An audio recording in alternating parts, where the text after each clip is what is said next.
Bonjour, j'espère que vous allez bien. Donc, dans cette vidéo, je vais vous montrer comment placer un trade dans Action Pro. Alors, on va prendre un même coin, par exemple celui-là.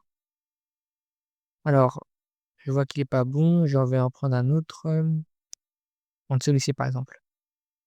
Donc, observons la courbe, comment est-ce que ça évolue. Donc là, je vois que l'allure est pas mal, elle est même assez bien. Ok, j'ai fait un zoom arrière. Ok, super. Donc là, je vois que c'est bon. Alors, on va dans Market ici à droite. Vous mettez le montant ici. Alors, c'est en Solana. Donc, je vais mettre par exemple 0,02, ce qui fait 4 $. Comme vous pouvez le voir, j'ai 6,94 $, donc 7 $ on va dire, 0,034 Solana. Donc pour faire la conversion, on est en septembre 2025, un Solana c'est à peu près 200 $.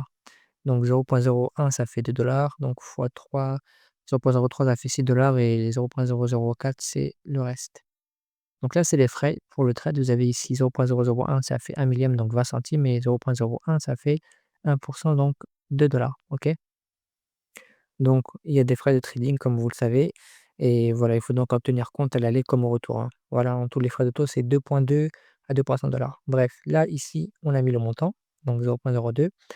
Vous cliquez ensuite ici pour mettre le stop loss et le take profit, donc Advanced Trading Strategy. Vous mettez ici take profit et ici stop loss. D'accord. Je commence par le stop loss. Vous mettez ici 25, donc moins 27%. Et ici, vous mettez 100%, ce qui signifie que vous allez vendre 100% de la position. En fait, OK, et là pareil, take profit, dès que vous atteignez 25% de profit, eh bien, vous mettez 100 pour vendre 100% de la position, OK? Donc voilà pour, le paramétrage du trade et voilà, donc surtout, il faut que le bouton violet soit activé et donc après, vous avez plus qu'à valider, d'accord? Vous cliquez ici. Alors, vous voyez qu'il y a un message d'erreur tout en haut. Je sais pas si vous avez eu le temps de le voir. Voilà, là, il y en a un autre, c'est parce que le montant n'est pas suffisant, OK.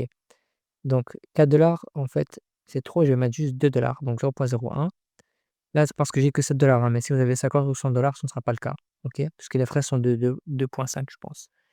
Bref, donc je revalide et là, la transaction est confirmée. Donc voilà, et là, vous voyez d'ailleurs 2 messages d'erreur, hein, je ne sais pas si vous les avez vus.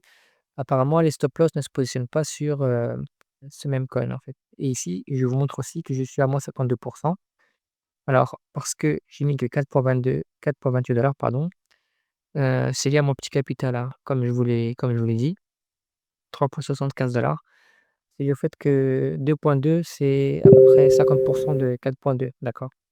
On peut même faire peut-être un petit calcul, mais en gros, il y a 50 des frais qui représentent, en fait, la part de mon capital. Ce que je veux dire, c'est que les frais représentent 50 de mon capital. Comme j'ai un tout petit capital, hein, donc de 6 $ et j'ai mis 4,2 $, 2,2 $, c'est à peu près la moitié, OK? Donc là, vous pouvez voir que, je suis en fait, le même coin, il est à 120.